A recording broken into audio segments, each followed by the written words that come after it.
Hi, everybody. I'm Matthew Lawrence. I'm an engineer here at Munro and Associates.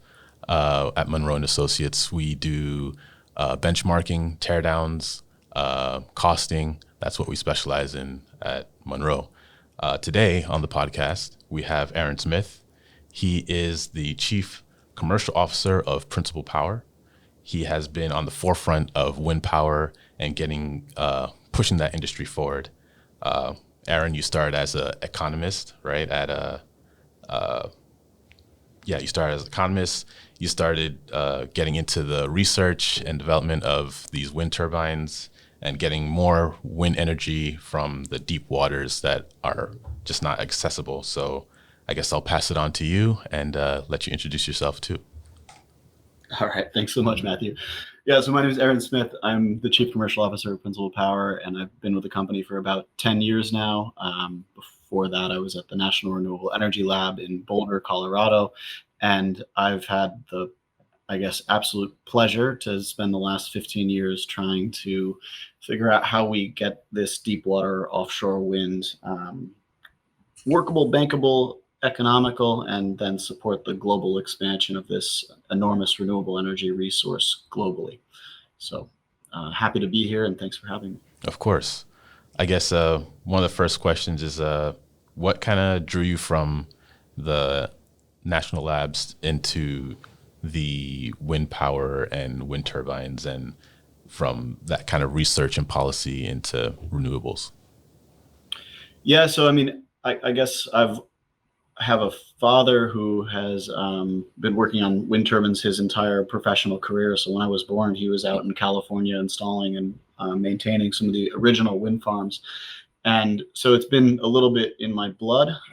Working at the National Lab was fantastic because while I have, a economics and policy background, that really exposed me to a lot of incredibly smart PhD level engineering and physics researchers that are pushing the boundaries in wind energy. And that kind of basis of experience, which is really techno-commercial in nature, gave a very good sense of how to push the innovation aspects of wind in different system applications with how to build out markets, develop markets, interface with governments, policymakers, et cetera, and have a realistic view about what is possible and how to build a real industry. So very blessed for that background. And I think for the transition from a national lab and a research environment into an industry environment was simply a desire to make a more direct impact. You spend a lot of time writing reports and doing excellent research and informing policymakers. But when you get to work with a technology company like Principal Power, you're really in the mix on all these different projects and trying to solve the problems that are really going to shape the industry hands-on. So it's been a great pleasure. So I guess jumping into the technology now, for people that don't know, why don't you give a little bit of a background about how Principal Power operates and the wind float turbines and things like that? So Principal Power is a technology and services company, and we have developed a series of products that fall under the wind float trademark. And basically wind floats are floating foundations with a semi-submersible architecture that provides stability to wind turbines installed in deep water. And so you can see some of these in my screen behind me, and there's plenty of pictures on our website and images for how these things come together. But effectively, when you're doing floating offshore wind, you're trying to solve a very complex multidisciplinary challenge. You have systems that are installed in deep water. So typically you're looking at anywhere from 40, 60 meters deep to 1,500 meters deep. So extremely, extremely deep water. Yeah. You're looking at being quite far from shore in an environment that's very difficult to get maintenance personnel out to. So typically the projects that we're looking at are between 10 and 150 miles from the coast. So you have quite large distances, and that means you need to have systems that are highly reliable. You're putting them in the open ocean. And so the mid-ocean environment that we have, the wind, the wave, the currents is quite extreme, and you need to be able to produce energy from these day in, day out, and really deliver quite high availabilities. And not only these kind of challenges of making a single system work, right? I mean, that's something that oil and gas has been doing for decades offshore, is building these really robust systems. But in offshore wind, you also have the challenge that you're not just doing one, you're doing 10, 100, etc. per project. So you really have to get that industrialization aspect so you can serial produce them and go at a quite high takt time. Our target is to be able to install, 750 megawatts. So, same as about a nuclear plant, in about a 1 to 2 year period offshore. So in order to do that, you've got these structures that are coming off a fabrication line very quickly. And I think that scope of challenges, it brings in a lot of onshore works, fabrication, electrical. It brings in mooring system design. It brings in naval architecture, and then you've got the whole wind turbine side of things, where they've scaled up wind turbines to the standard right now is about 15 megawatts, which is about 6 to 8 times higher than what you generally are seeing onshore. And the wind turbines are even going to 20 plus megawatts in the not too distant future. Wow. Yeah. Yeah. So we're talking about big infrastructure here. As far as like how far off coast is like the ideal location to place one of these wind turbines? It really depends on the environment. So when you're looking at siting, you're trying to balance a lot of different trade-offs. So typically what you're looking for is an area that is deconflicted from other stakeholder uses. So you don't want a site that has a lot of fishing activity. You also don't want a site that is environmentally sensitive. So you really look after closely migratory pathways and this sort of stuff. And you try to place the project in the area where you have kind of the best combination of wind resource, right? So you want as high of a wind speed on average as possible. A water depth that is really as moderate as you can, but there's kind of a sweet spot between maybe 100 and 300 meters, but you can go shallower or you can go deeper without too much of a challenge or change to the system. And you want kind of a distance from shore that basically gives you as little kind of stakeholder resistance as possible. So for me, depending on where you are, the ideal location for a floating offshore wind farm is basically beyond the horizon. Right. Because that is the advantage of these sorts of projects. You can be installing tens of gigawatts basically out of sight from shore if you have the right sort of site conditions. Mm-hmm. So have you been able to like go out there and watch them build it or float one out there yourself with them? I mean, this is always the great culmination of the work that you do. So when I first joined the company, I joined after this period where the company had deployed the Windfloat 1, which is off the coast of Porto in Portugal. So it was a 2 megawatt unit, and it was really a proof of concept type of unit, and it worked very well in the sense of demonstrating they could produce power at all the right times, that the turbine was respecting all the operational limits for the system, right? Because you've got a lot of sensitive components up in the wind turbine. You need to make sure you don't have too much in the way of accelerations. You need to make sure that your tilt angles are predictable, that your offsets are predictable. And it was basically producing power out there for 5 years. So I got a chance to visit that for the first time in 2016 after I joined. And then the next projects were kind of under construction, both in Portugal. There's a project really up north by the Spanish border in a town called Viana do Castelo. And that project is 3 8 megawatt turbines. So the turbines were 4 times the size of that other unit. So kind of fast forward from seeing one of these things offshore, the next one that I saw was in a fabrication yard down south of Lisbon here.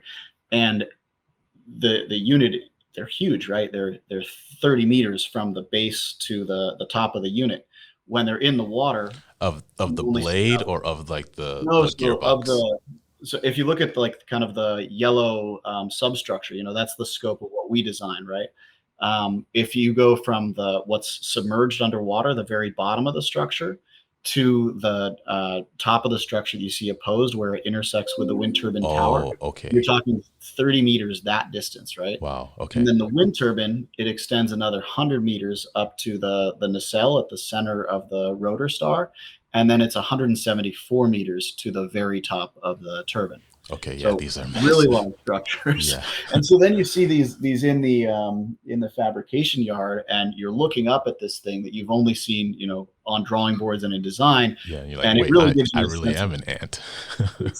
exactly. And then you get it offshore, and what's interesting about these things is we do all the heavy lifting, all the construction at the port, right? So you use an onshore crane at a port to put the wind turbine components on top, and then you tow the structure out to the pre-installed mooring. Once you put the wind turbine on the structure and it's in the water, the dimensions look nice and balanced. But when you see the structure without the wind turbine on it, because it has to add so much stability, it's quite large. What lessons have you guys learned so far? Like, have there been any wild mistakes, or really like anything that has changed your decision, or things that have been like, wow, we made good choices, or wish we had done it this way instead, or anything like that? Yeah. I mean, that has been the whole approach in offshore wind is that the projects are so big themselves, right? When you get to the commercial scale, that you really have to take deliberate steps so that you are learning these lessons along the way. And so the projects that we've built so far include this wind floated Atlantic project, which is 3 megawatts, 25 megawatts total in Portugal. We have the Kincardine offshore wind farm, which is offshore Aberdeen in Scotland. That's 9.5 megawatt turbines, almost 50 megawatts total. And then right now we have under construction a project that will use the largest turbines ever to be installed on a floating foundation at 10 megawatts. And that will be commissioned this summer. And so the idea with these smaller projects is basically you're taking kind of a bite in the kind of few $100 million dollars range to go and test out the technology, to understand the business cases, to understand how to finance them, to go through and test different types of construction methods, etc. And the whole time that you're doing that, you're really bringing those lessons learned into your processes, into your way of interfacing with customers, your ways of interfacing with suppliers, building out your specifications. And it's from that basis of experience that we feel confident to then take this next step and go into project sizes that are going to command $1 billion to $5-6 billion of capital to actually build, right? So into lessons learned, I mean, on the technical lessons learned, there's a number that really go into the design and the physics of these units, right? It's quite complicated to manage the dynamics. So we've had to do a lot of interfacing with standards organizations about how you actually go and do these designs. We always start from the kind of historical design approaches that you have for unmanned oil and gas drilling units, right? But you have a difference here. Sorry, we start from the perspective of oil and gas drilling units, but usually those structures are manned, and they have a totally different degree of risk exposure than you have here. They also have a totally different degree of like budget availability than renewables, right? Renewable projects, we're typically talking about margins for the project developer in the single digits. So you don't have the ability to overbuild things, and you're doing things multiple times. So if you are overbuilding one unit, then you're overbuilding all the units, and that can accumulate into Very you know quickly. Yeah. tens of thousands of tons of steel, right? It's really quite important. So we've been working, carefully and deliberately with those standards bodies to help cut out some of the conservativeness where we can, and make sure we're still designing according to the right risks and right safety factors. But a lot of that conversation, it requires data to get people to change their mind, and so we've been generating a lot of that data in the projects. We also in addition to the design, we follow the construction, help our clients manage the construction. So we've learned a lot about contracting and how to set up effective contracts. We've learned about how you do the kind of acceptance testing and dimensional control of these structures. And then we also provide operations and maintenance services to our customers. So that means that when we are doing the operations and maintenance of these units, we are actually, it's our people that are doing that. So you get into, certain things that are related to ergonomics and servicing, like, it's much better to lay out this sort of equipment over here, or we didn't really make this entrance large enough for a big O&M tech that also has all this safety kit and needs to move equipment through this hatch as well, right? So you learn all those sorts of things, which on a small project is an inconvenience. On a large project might cost you a lot of time, and all these things help us to be more efficient. But yeah, I know Principal Power does have the 300 turbines by 2030. I guess how far are you guys along at this point? Ooh, that's a actually great question, because I think the goal with that vision was to basically tell people that we're ready, right? And I think from a technical perspective, we have been ready to achieve on that goal. Unfortunately, the market conditions have not quite kept pace with our ambition. And we can talk a little bit about that, but effectively what we're seeing in the market right now is a bit of a delay. If you've followed the offshore wind market, you'll see that there is some headwinds that have been encountered, particularly coming from the inflation rates that have happened since the world opened back up from COVID. Yeah. And also the higher interest rates, because offshore wind is a highly capital cost intensive industry, very low maintenance cost. But when you're talking about a difference in financing costs of 4% for a project in total versus a financing cost of 7%, as we see now, that translates to $20-30 per megawatt hour, and that means that you have a little bit more challenge in the business case. So floating offshore wind is, as a newer technology, it's probably even more exposed to some of those challenges than the fixed bottom offshore wind space. And we are working closely with policymakers in Korea, France, UK, and other markets to try to get these projects really moving back on track. So I think we're probably looking at a 2 to 5 year delay from what our ambition was when we announced that vision 3 years ago. But at the same time, it is giving more time to prepare, to learn, to make sure that we're in a better place to industrialize and deliver these projects successfully. Mm-hmm. So where are you seeing the most potential growth, and I guess what locations on the globe or projects? Where's the fastest growing places right now for wind? I think the three fastest markets for floating offshore wind right now are in the UK, and that is kind of more in the north around Scotland, and then the south around the Celtic Sea. Those are all resources that have deep water. And I think what is special about the UK is that it's got such a long-standing, well-proven fixed bottom offshore wind industry that's been built out in the shallow waters, that they really have all the political and regulatory infrastructure in place. So you can be confident that if these floating projects are able to access that same infrastructure, that you will have projects that are moving with good predictability and pace. In Europe, we also see that France is moving with a major vision for offshore wind, both fixed and floating. In the kind of geography of France, if you go south of the Brittany region, either in the Atlantic or the Mediterranean, you basically get forced into deep water. And so floating offshore wind is the real answer there. So they've run a few different auction processes in the last several years. Now they've got about 750 megawatts awarded, in addition to 3 small commercial projects that are going in construction right now. And they're going to tender, I think, another 3 gigawatts between this year and next year. So they're advancing pretty well. Closely following that, Spain, Portugal, Italy, Greece, all of those have good resources, and governments are thinking about how they would do auctions.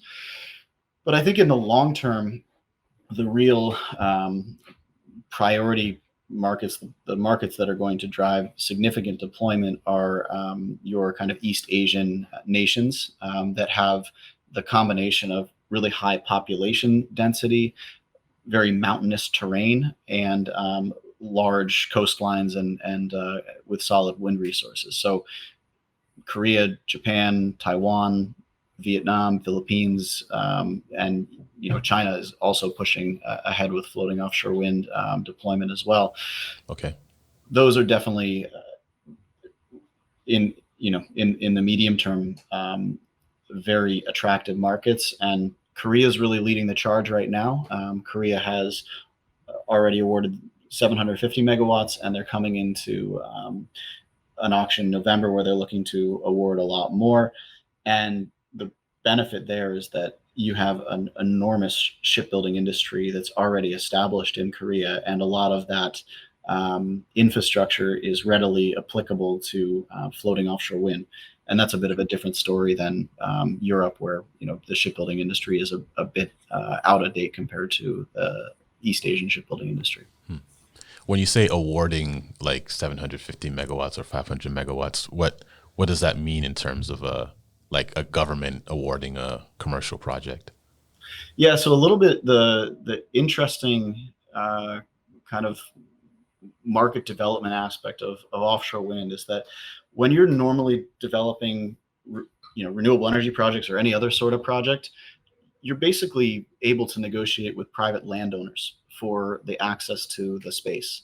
But in offshore wind, because you are locating your project so far from shore, it's almost inevitable that that is on public land that's controlled by a government entity. So in the US, basically, if you go beyond 3 nautical miles, you're getting into land that is controlled by the federal government. And when you're going to develop a project on federal land, then you're basically held to a standard whereby you have to go through a regulated process for allocating those sort of development rights. So different countries have different types of processes. Usually that depends on how they've had systems set up for other types of mineral or extractive industries offshore, whether that's fishing or oil and gas, etc. And then the regulators are building on that kind of scaffolding to develop and adapt the system for offshore wind. So when I say auctioning, I'm typically meaning that a single developer gets the exclusive rights to a zone that is defined and allocated for the development of an offshore wind project. And sometimes that comes with as well a power purchase agreement, which would be a guarantee that the government would buy the power from that development zone once the project has gone through its development process. So I guess with all that, what do you think needs to change to really push it forward in terms of regulation, or is it technology, or just in your opinion, what needs to change to get more wind turbines out there? Sure. No, it's a great question. I think that, from our perspective now, we've gone through this basically 15-year technology development cycle, and we have a very good idea together with our partners about what sort of technology solutions are applicable for different types of site conditions and different types of supply chains, etc. So we're very well prepared from a technical standpoint. Where we really need progress is in the supply chains to be able to deliver these sort of large scale orders. And in order to get the progress in the supply chain, I mean, basically you're asking for people to invest in either upgrades or new facilities. That can be public-private investments, for example, if you're looking at port infrastructure, or it can be purely private investments if you're looking at building a new factory or building out a new service company or these sorts of things. And in order to do those sort of investments, people generally need a degree of certainty, a long-term vision, and that sort of thing. And I think that in a lot of cases, governments are defining very large targets for their markets. They see that floating wind offers just an enormous resource potential. And so you have lots of countries that go and say, we want to do 10 gigawatts by 2030, or 40 gigawatts by 2050, or whatever. Japan just came out with a new target to do 15 gigawatts of floating offshore wind by 2040. But behind that, there has to be a really deliberate plan that puts in place all the infrastructure that's needed, that puts in place all the regulation, and allows things to progress at a predictable pace. If the supply chain can see that sort of predictable pace of public action and initiatives, and they can see that these ambitions start to translate into real orders, then there's billions of capital that is ready to be invested in making these supply chains happen.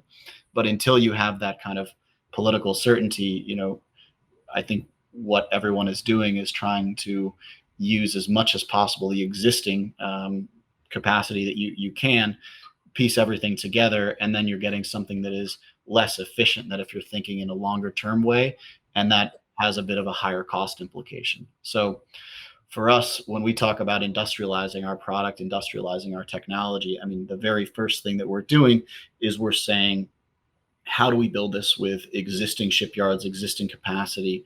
And we're basically developing designs that are fully compatible with those sorts of infrastructure. At the same time, we are also looking at the next phase for the industry, which is what does a purpose-built facility look like? A facility that can build 700 megawatts of these things a year, 50 units or so. And then you talk about huge investments, which need to be underpinned by a degree of certainty.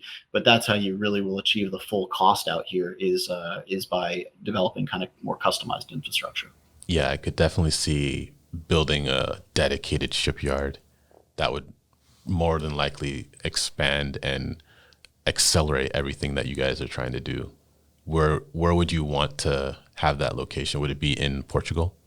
This is always a kind of question that you have with governments, because every government that wants an industry to develop, they want it to develop in their area. Right.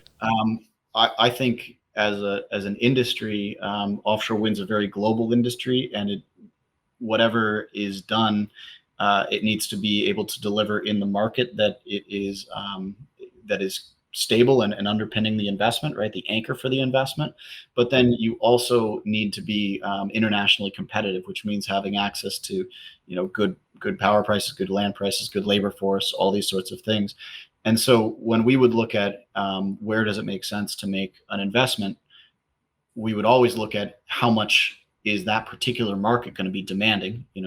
If they're going to be building enough to feed 50% of the factory, well, hey, that would be a really good start. Yeah. If a market is only going to be looking at one project, then you're not going to build a factory there. So when we look at these things, like Portugal, Spain in Europe are very good locations because they have a lot of existing infrastructure. They have a relatively affordable set up in terms of labor, and they have a lot of skills that are already existing in the market.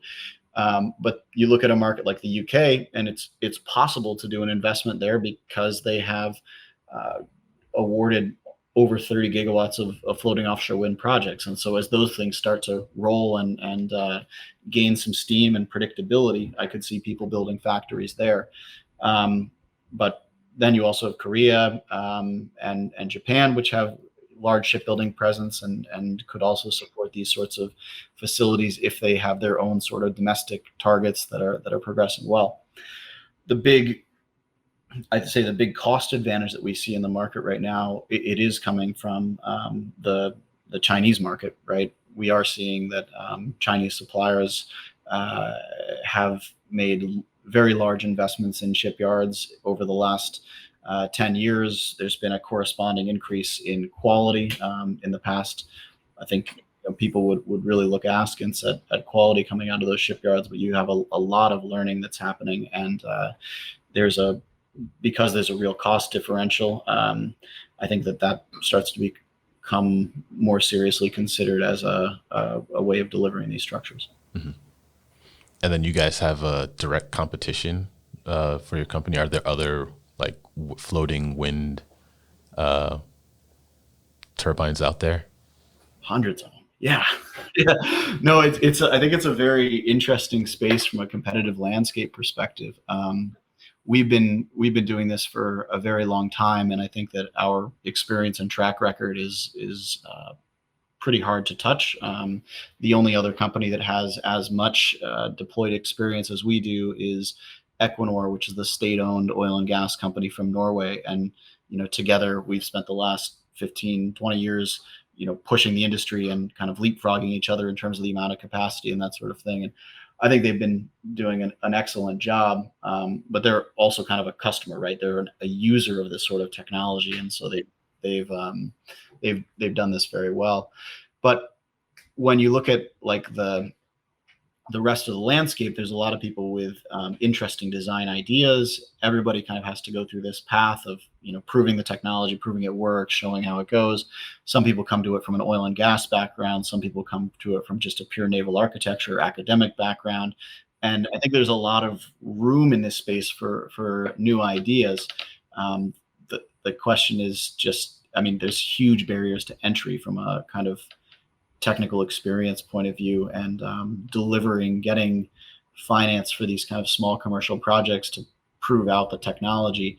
It's a very narrow thing. It's not easy to do that. And so I think as we get into the next phase, we'll see a bit of a consolidation. Yeah. Yeah. I asked that because I can see a lot of, you have to share a lot of the infrastructure since there is only one grid, so to speak, and getting energy back. So I was also curious, like, how do these wind farms end up integrating with other technologies? I think I remember reading on your website that there was a like some hydrogen project also you guys are looking into, and connecting, like producing hydrogen from the wind turbines, or using the energy to help produce the hydrogen rather. Yeah, I mean the principal application of these turbines is energy production, like electricity production, and so typically they're connected to the grid via dynamic interarray cables. So these are cables that are about as thick as your waist, double armored, three-phase cables that extend from the bottom of the floating foundation into the water column. They're typically suspended in an architecture called a lazy wave that gives them a degree of compliance and flexibility to manage the loads within the water column, because you've got a wind turbine that's going to be drifting, you've got waves, you've got compression, currents and that sort of thing. And so that's the typical way. You'll have a network of cables that's connecting each of the wind turbines together into a radial string.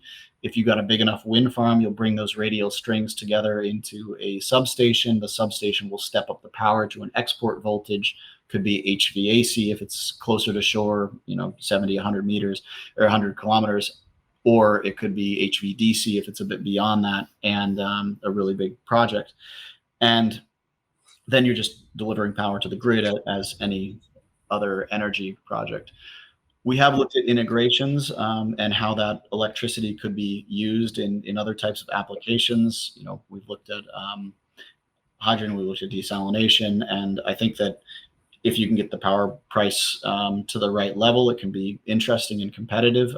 But we also see that I think the first applications here are going to be for pure electrification applications. If there's one takeaway from the future, or for the future of wind power, what would you say? I mean, I think the wind power is here to stay in terms of playing a role in the global energy system. And we see year on year deployments are continuing to expand, costs are continuing to come down, and onshore wind is a industry that is really delivering some of the cheapest power to any market that you can imagine, with good capacity factors and this sort of stuff. Offshore wind, it's still an industry that's a little bit regional in its nature. It's still a little bit more limited to the areas that have shallower waters. the North Sea in Europe, East Coast of the U.S., China, some parts of Taiwan, etc. But when you actually go global by going into these deeper waters, you get to a resource that could power all of our needs forever. And so I think it's really imperative that we think in the long term about how to make sure that this technology is ready, accessible, affordable. And I think that the danger is always thinking about the short term. How do we like, if you're building a new industry like this, if you're building new infrastructure, if you're building new ports, new supply chains, I mean, this is a kind of coastal industrial revolution that's required, and you don't just do it for one project. So you have to think in that long-term way in order to get the conditions that are going to allow those costs to come down in the way that we all want it to. But if you get those costs down to something that's really affordable, then repeatability becomes easy. Yeah, it becomes easy. It's a domestic, secure resource. It's renewable, and you get capacity factors in some of these sites that are pushing 50-60%, which is as good as almost any fossil plant, right? So you really have a resource as well that counteracts some of the variability, time of day production challenges, and makes the grid more resilient. So you can tell I've got a lot of passion about this space, and we're working hard to make it happen. I guess the last question I have, is there any question that I should have asked that I didn't? Oh man, that's the toughest question of them all, isn't it? I mean, I think we've covered probably the realm. Maybe I can talk a little bit about what's next for Principal Power. But we're installing this project in the French Mediterranean right now, and anyone who wants to go check out that installation progress can see the last turbine that's standing tall right now at the port via a webcam, and that'll be operating by the end of the year. And beyond that, we are working really hard to support our customers in the UK, in Korea, in France, and in these other markets to help them deliver designs and supply chains that are going to be able to realize this next phase of project in the 250 to gigawatt scale. And after that, sky's the limit. So we're really just focused on trying to make sure that next phase of projects is highly successful, on time, on budget, on performance. And I've got the question you missed. All right. We haven't talked about the environmental impact and friendliness of these. Okay, yeah, let's talk about it. Okay, perfect. Awkward transition, but that's okay. No, but I mean, this is something that I think we're all extremely passionate about here at Principal Power and in the industry generally. We've gotten into this, a lot of us, because we are environmentalists, and we want to make sure that we as a kind of species are able to produce power from renewable, clean sources, but we want to do it in a way that is as low impact as possible to the environment. And so at the beginning of the call or the podcast, we were talking about how we cite the projects, really trying to make sure that we're doing all the upfront work to make sure we understand what species are there through different migration seasons and these sorts of things. And then you can make sure you're not putting a wind farm in an area that's going to be high density, high risk of collision and that sort of thing. Then throughout the development, as you're doing your surveys, you'll be working with the regulators on different measures to mitigate the impact that you might have on any remaining species there. And so I think one of the really interesting things that we've done is that this project in France, the EFGL project, it is in a nature reserve. Okay. And so that was basically something that was agreed with the regulators. It's an area that's already off limits to fisheries, but it was something that means there's a huge degree of scrutiny on how that project is being built, how it's mitigating its impact, and that sort of thing. And one of the projects that I think we're most excited about that's hosted on that platform is first a data gathering effort. So we deployed a buoy called the Biodiversity Observation Buoy back, I think, in 2017. And that buoy was outfitted with different instrumentation to basically track what species are there, fish, benthic, etc., and then to get a good data set about what species were colonizing the buoy. And we're taking that kind of insight to our wind float foundations. So naturally, a steel structure offshore is going to be colonized by different species. It's something we call the artificial reef effect. Right. So what we're doing with a company called EcoShin is we are deploying these elements called biohuts, which is effectively a cage that's filled with oyster shells and is able to basically attract and provide habitat for juvenile fish. And so we're instrumenting one of those wind floats with that sort of structure. The other two will serve as controls during deployment. And the hope, and what we've actually seen from the biodiversity observation buoy, is that you can accelerate that colonization process. So instead of taking 10 years to get to that kind of biomass equilibrium, you take 2 years, and you're really recruiting the target species rather than recruiting species that you're not quite as interested in getting.